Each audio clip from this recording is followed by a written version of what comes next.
অদ্য ৯/৫/২০২৬ তারিখ সকালের দিকে আমি মোবাইল ফোনের মাধ্যমে সংবাদ পাই যে শেখেরকোলা ইউনিয়নের তেলিহারা গ্রামের উত্তরপাড়ায় একটা পুকুরে নবজাতকের লাশ ভেসে আসে।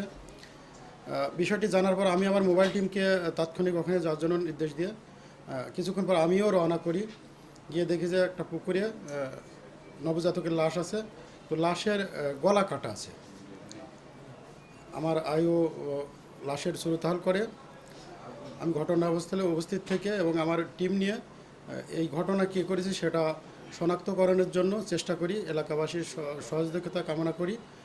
আমি কিছুক্ষণের মধ্যে জানতে পারি যে পাষণ্ড মা তার নবজাতককে গলা কেটে ওখানে ফেলায় রাখছে। আমি গোপন সংবাদের এটা তথ্য সংগ্রহ করে পাষণ্ড ওই মাকে জিজ্ঞাসাবাদ করি। সে প্রাথমিক জিজ্ঞাসাবাদে আমার কাছে ঘটনার সত্যতা স্বীকার করেছে। লাশ আমরা নিয়ে আসছি, লাশ ময়নাতদন্তের জন্য মেডিকেলে পাঠাবো এবং এই ঘটনায় মামলা প্রক্রিয়াধীন।